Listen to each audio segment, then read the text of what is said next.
Welcome to Circuit 42. Circuit 42. The one-stop location for all things geek. This episode is brought to you by our sponsors, Dragon's Lair San Antonio and Gotham Newsstand. Sit back, relax, and most importantly, enjoy another episode of Circuit 42. Circuit 42. Hello, everybody, and welcome to the newest episode of Geeks4Comics.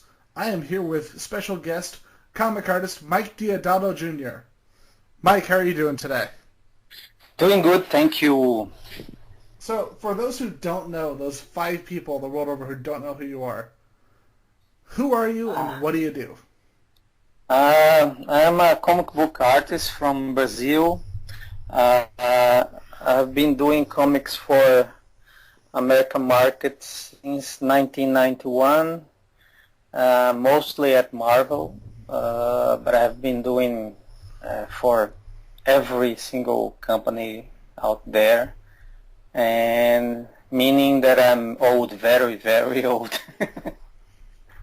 The funny thing is, like, especially with the comic audience that came on, they started coming into comics after all the big comic movies started to come out.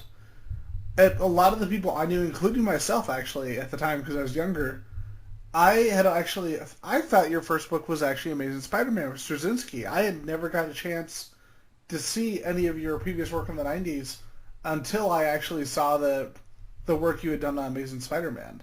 And then I kind of came back and started looking at your work on Thor with Warren Ellis and Elektra and all of that stuff. Cool. Yeah, I'm old, you know.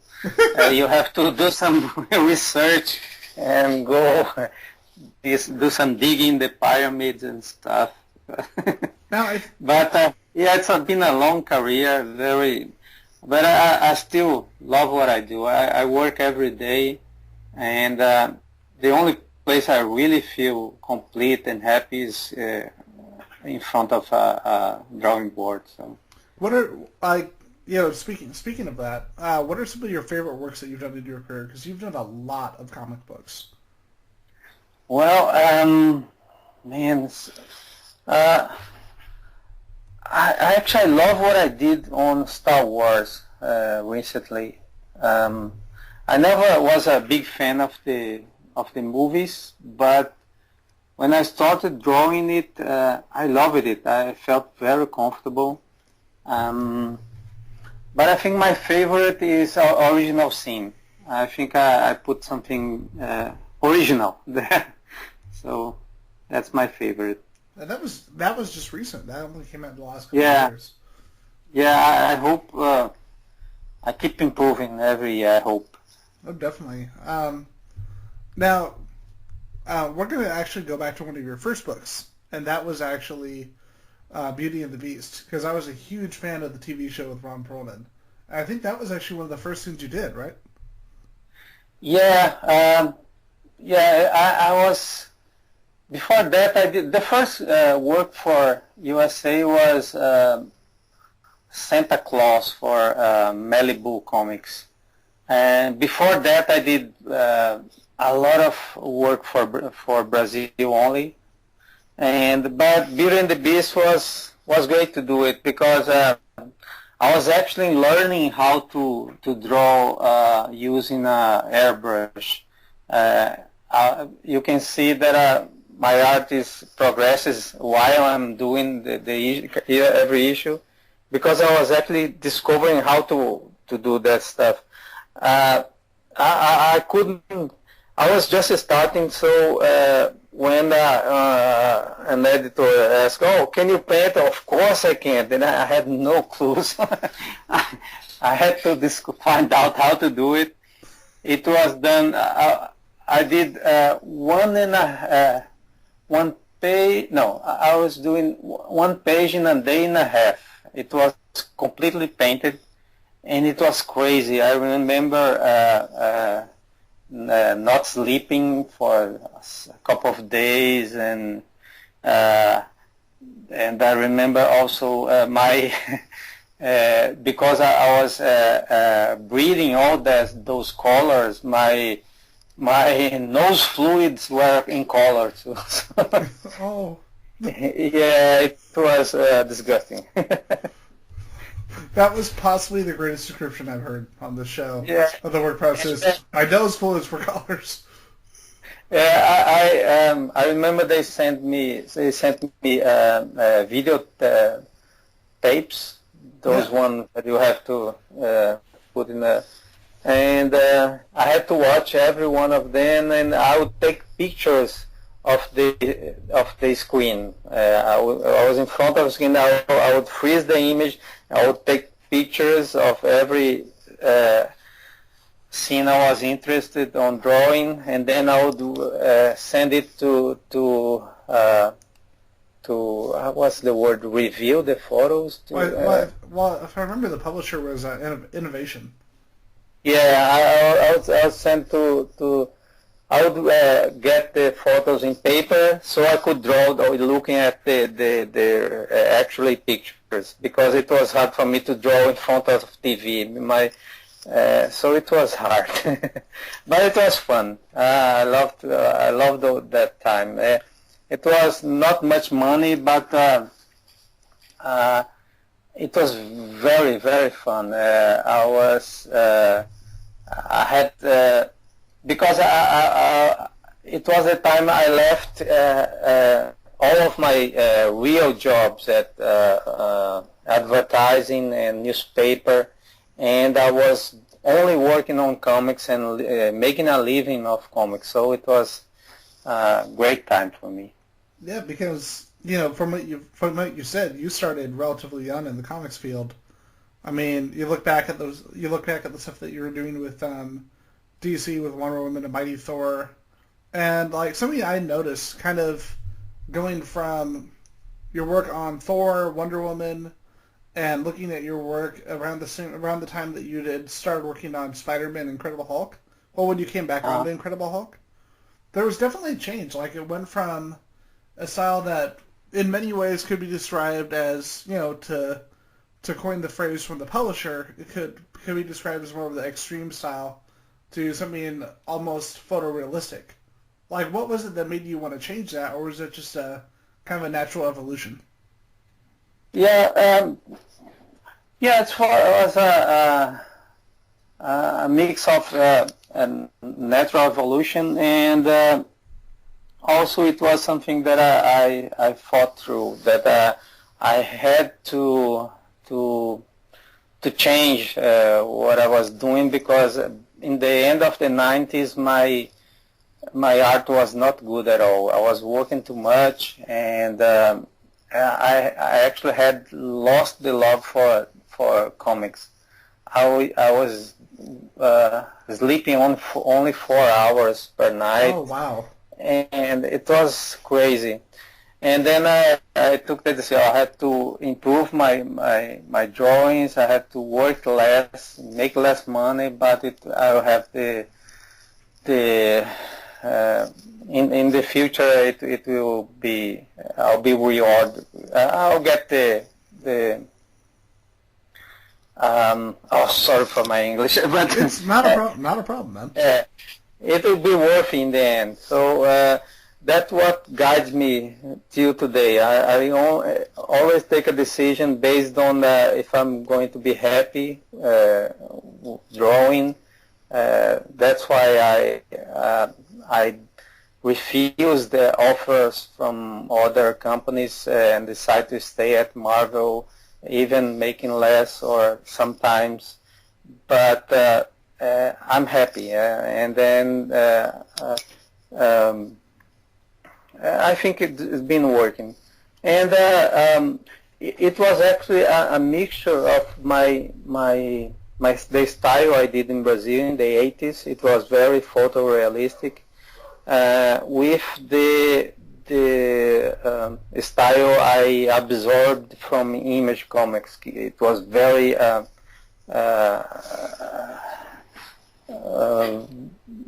very dynamic and not too realistic. I think the mixture of both styles, it was a good thing. And another thing that I learned with time, it was storytelling. That in the 90s I didn't pay much attention to that, but with time, I realized the importance of the storytelling. The thing that I think is, kind of interesting about this, because you've got that mixture of two styles that you developed, is that when you look at your work and you look at what a lot of the other comic artists who have kind of a photorealistic style, you kind of have, like, a lot of the times when I look at some of the other artists, like, I don't want to name names here, but there are some comic artists I look at who seem to be striving so hard to make it look realistic that it's not interesting. It looks like they're taking pictures and drawing over them. But with your work, especially looking at your stuff on Hulk and a lot of your Spider-Man stuff, there's kind of a dynamic feel to it blended with that realism. And this is just my opinion, but I think in many ways that comes from that background you were talking about, working in both the more realistic style in your early work and the more dynamic style that you learned through Image and a lot of your 90s work. Yeah, I read in Twitter that Josh Adams, he's the son of Neil Adams. He posted once that his dad, when he wanted to teach him how to draw realistically, but with in a dynamic way, they gave him my work for him to study.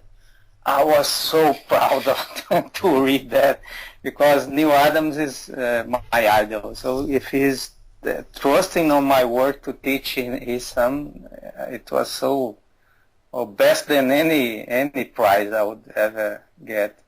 So I think it's a good definition of my style. It's realistic, but dynamic at the same time.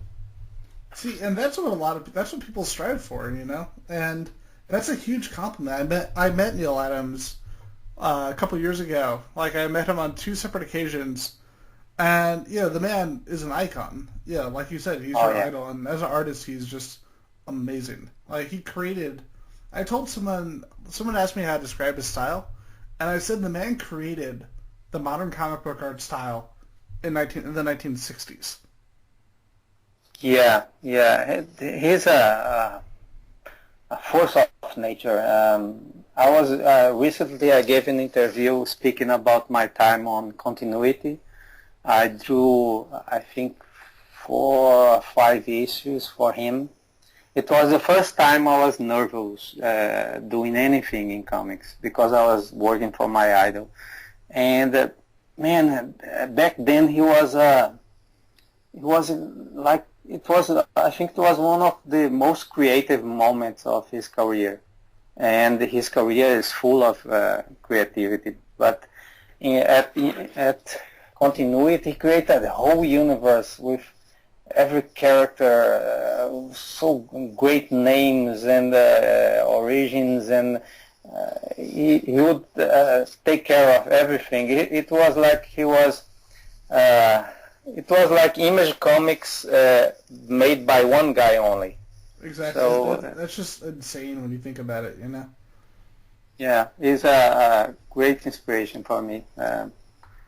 I remember when we had Carlos Deanda on the show, and he was talking about. We asked him, "So what was the first thing you did?" And he said, "It's a Wildstorm one-shot with Alan Moore." And I told him, "Okay," and I just said to him, "That has got to be the most intimidating first job ever." And he said, "Yes, it was." Who was that? Carlos Deanda. Ah, okay. Wow. Yeah. First he did, and he was 19. Oh boy, I would have. I wouldn't make it. I think I would give up. Man, fantastic. So, recently, it's funny you talk about how. It's so funny you talk about, I'm working less now, and then everywhere I look, I go to the comic store, and I can point out 8 books by you on the rack at any given time, and you're like, I've slowed down. It's like I just assumed that you just drew 100 comic books at once, and this is you slowing down, Yeah, back in the 90s, I remember at my peak, when I was at the top of my speed, I was doing 4 pages a day for Avengers, for Tom Palmer to do the finish. I feel pity for him because it was very fast, and so he had a lot of work to fill. But nowadays I can do, at the top of my speed, I do 1 page a day, pencils and inks. I think the number 1 of Vader Down, I did 30 pages in 23 days. It was my record in this new pace. But normally I do 1 page a day, sometimes less. I guarantee a book a month, for a month, and a cover. But more than that, it's I'm gonna risk my health, and my wife is not gonna like it. So that's what you should tell people. Like, if they're like, work more books, just hold on, let me put my wife on the phone. All of a sudden, you just hear the wife yelling at them over the phone. It's like, okay, you don't have to do as many books, Mike. Also, can we hire your wife? We need someone to yell at people. Yeah. So, something I wanted to ask you. You talked about the working in comic books in Brazil before you were working in comics in America, and I'm wondering, the comic industry in Brazil, like, how is it compared to the comic industry here in the States? Back then, it was worth it. It was impossible to make a living. I really tried, but it was impossible. Nowadays, it's getting better. We are getting more shows every year, more companies publishing, but it's still hard. For example, I published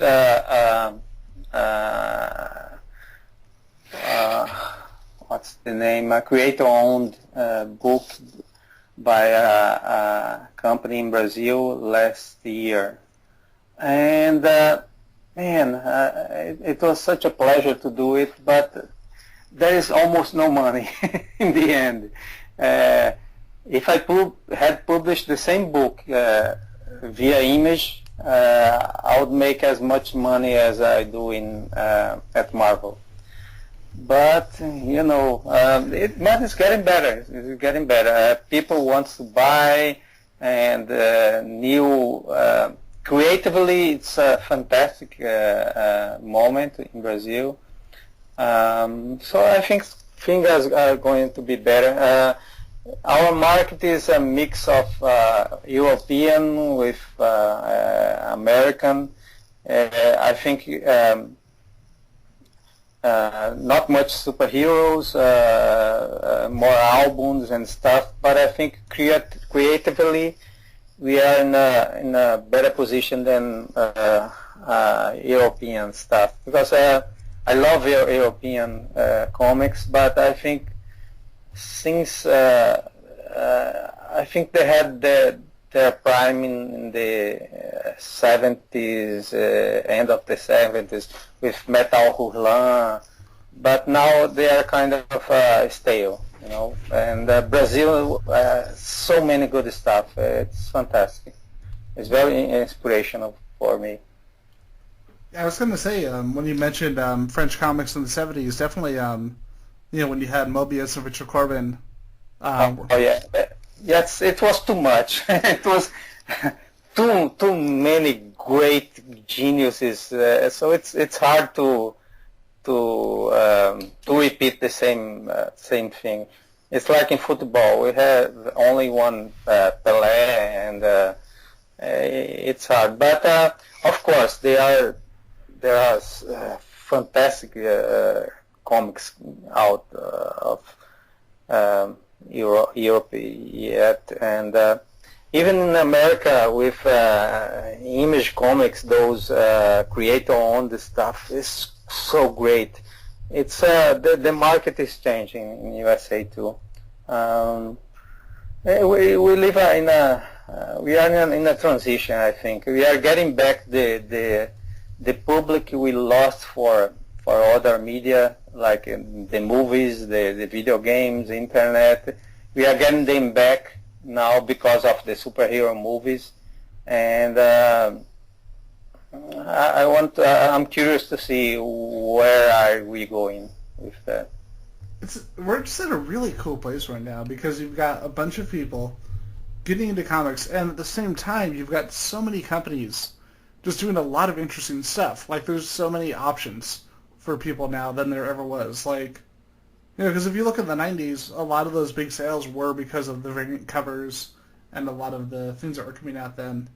And now it's just like just a ton of material coming out for people. Yeah, for all tastes, and that's fantastic. And I like the way that movies and TV, they are looking for material in comics, and we readers and makers of comics, we know all the time the potential and all the great material you had, but they are kind of discovering it now, and it's like a gold mine, and that's fantastic. It's a great time for comics. By the way, you were talking about how you don't think French comics are at the same point that they were in the 70s. There is somebody you should check out. It's two comic creators named Alessandro Barbucci and Barbara Canepa. They made a comic in the mid-2000s called Skydoll. We'll check. Okay. The crazy part is apparently Canepa was she worked for Euro Disney, and literally her job was to just redraw Disney characters all the time. And what she did, she just started saving up her money from working there, and then she just quit. And she said, I'm going to go make a comic book, because she was getting tired of drawing other people's stuff. Which I thought was kind of interesting that... Definitely. Yeah, that she said, I wouldn't make as much money at Disney, but who cares? It's a good time for creators to create your own material. Me, besides this one I just did in Brazil, that was fantastic experience. I'm working with American writers that I cannot say the name yet. What's in a project, yes, but and I hope we can make it public soon. It's so good to do your own material. I love doing superheroes, but it's nice to be able to do something different for a change. I remember you did one with it was a one-shot that I really wish had become a series, and that was Dream Police with Joseph Michael Straczynski. Yeah, in that case, I was kind of hired to do that, so it's not. Although I created the whole visual, but they are actually only their characters. But I loved it. It was great too. Yeah, it would be a great series for TV, I think. Yes. Definitely, it'd just be really expensive. It's like, here, make this 3-headed dragon. What? Computers and it's easier now. Oh, definitely. Now, like looking back at your work, you've done so much. What is your favorite thing that you've worked on?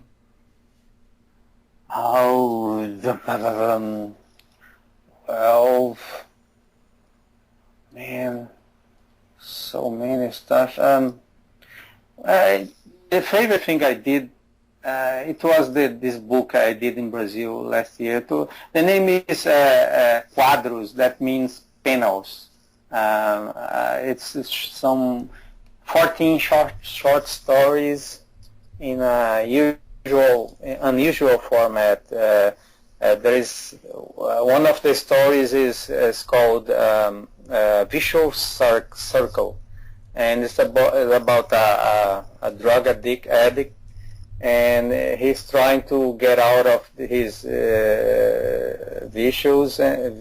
And then it comes full circle and is drawn in a circle. And for read it, it's you open 2 pages and it becomes a poster inside the album.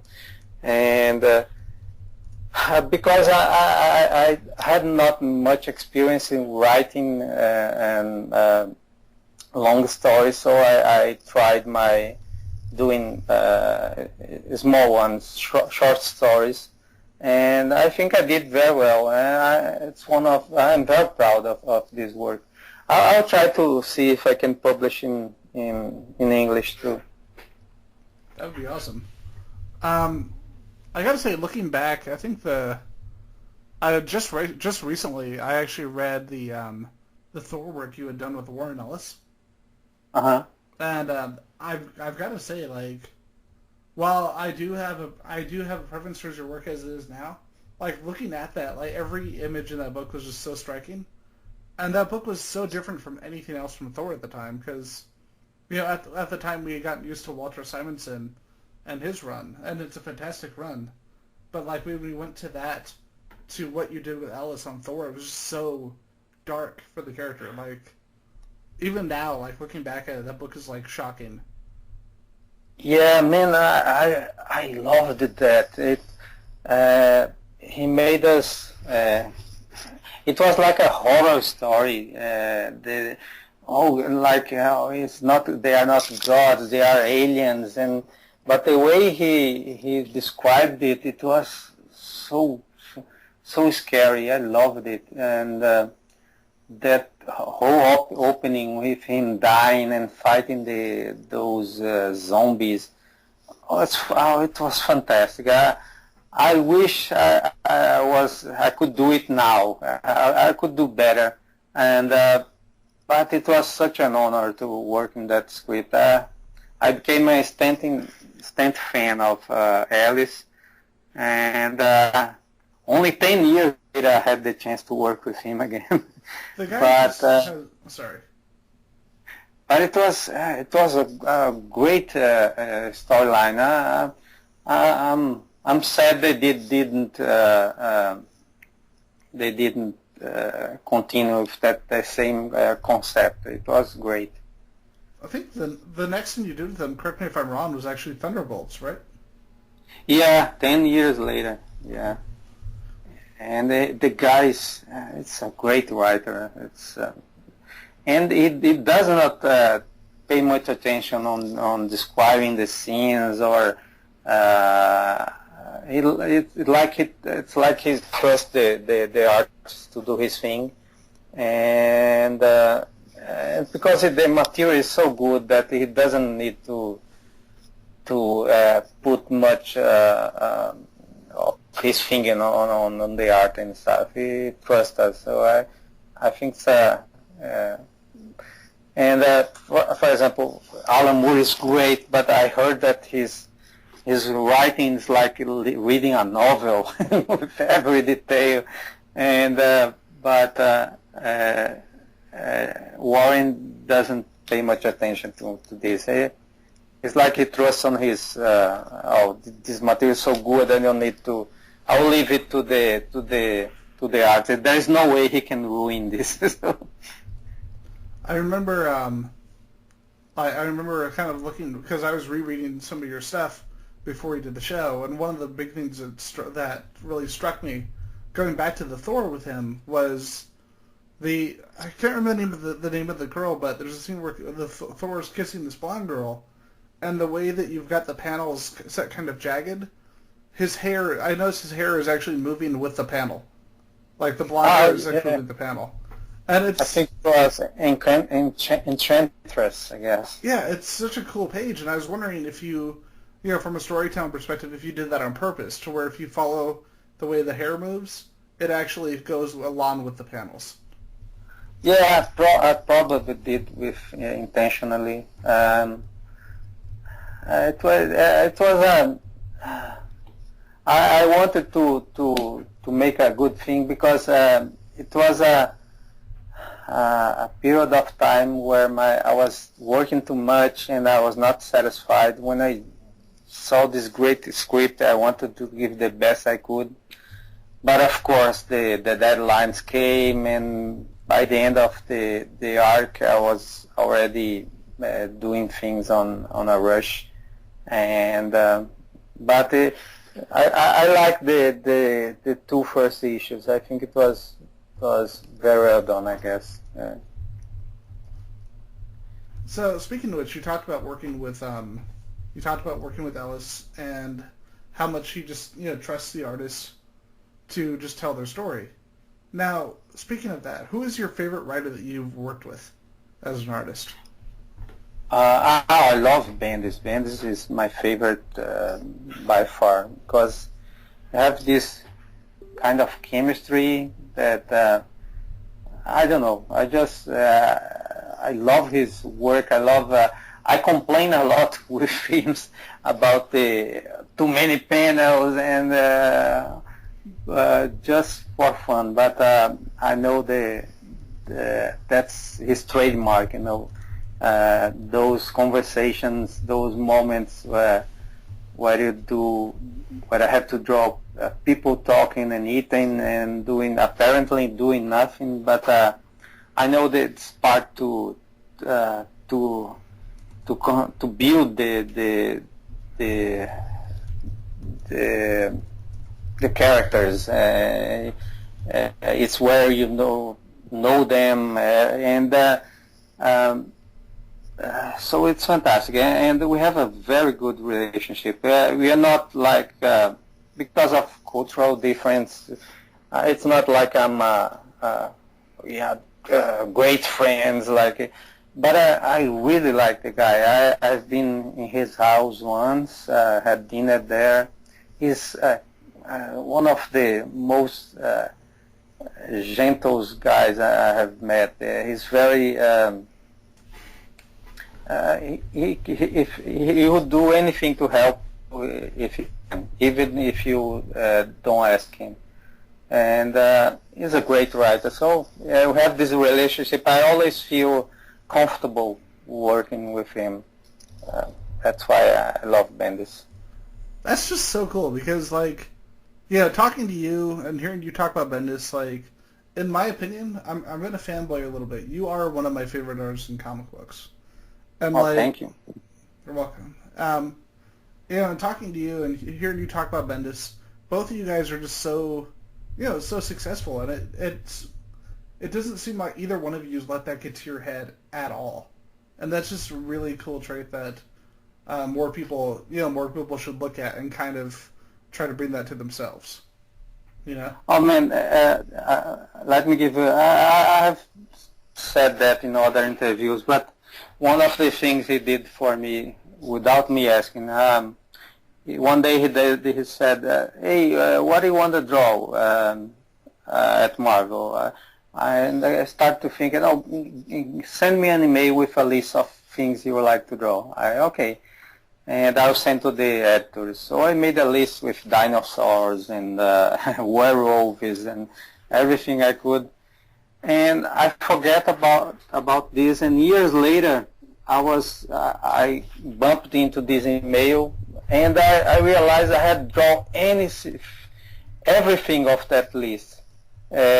So he he passed really it for the editors, and Marvel made the effort of giving me every werewolf, every scene with anything I described there. They had the trouble to give me a story with that on the story. So I thought, that's so nice. It's just one of the things it does without you asking. So, and the guy's busy, man. Yeah, like you were saying, Bendis, that guy is just constantly working. I remember especially in the early to mid 2000s, he was just working all the time. And yeah. So for artists, as we come to the end of the interview, what would you tell people who are trying to get into comic books? What kind of advice would you give them? Well, I tell them not to wait to be discovered or just do your own comic and publish it whatever you want. do fanzines or publish it in a blog, or this way you can learn while you do your own stuff. You build an audience for your comic, and you get noticed any sometime. And if not, you already publishing it, so you that's it. You just do it. You wanna get into the comics market, you just do your own comic. And it's a lot of ways to publish it if you want to print it. You can print it via Amazon. I know I never tried, but I know you can publish any book there. And you can do a Kickstarter to finance your project. So many ways to do it. So you don't wait. Don't chase the companies. Do your comic, and if you do it so good, you have to do it so good that people will notice you someday. So that's my advice. Awesome. Thank you very much.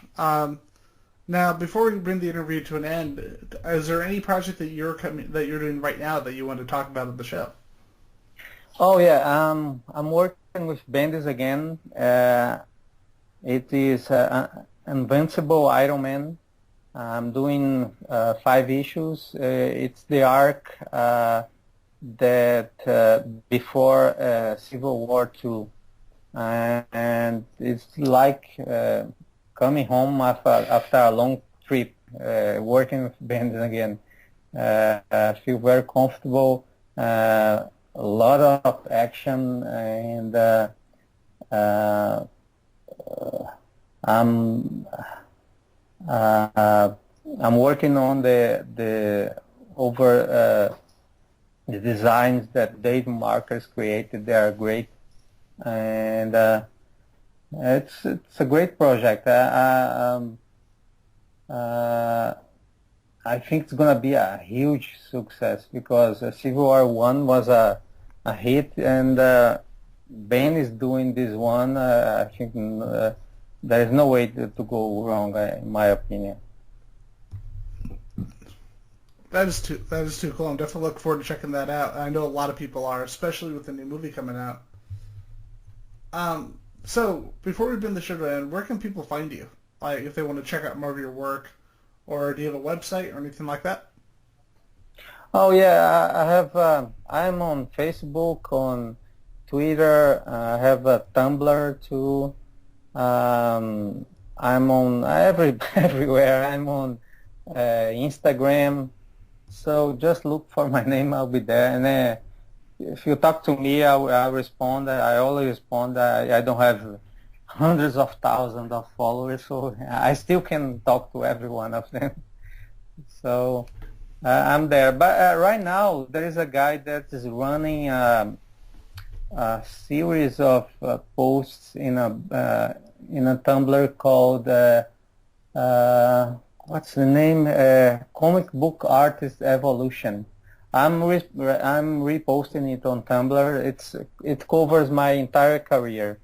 Every day he posts something chronologically, so it's interesting to see. That's got to be really flattering too. Oh yeah, and he's doing a great job. So I'm very, very happy. Awesome. So with that, I guess that would bring us to the end of our newest episode. Thank you for coming on the show, Mike. It was great to have you here. My pleasure, man. All right, and with that, remember everybody, go to Circuit 42 on YouTube, go to Facebook. We're almost done with that website, we promise. And with that, keep on reading comics, or Mike Deodato's going to come from Brazil and get you. You've been listening to Circuit 42, brought to you by Dragon's Lair San Antonio and Gotham Newsstand. Join us for our next episode. For all things geek. Circuit 42.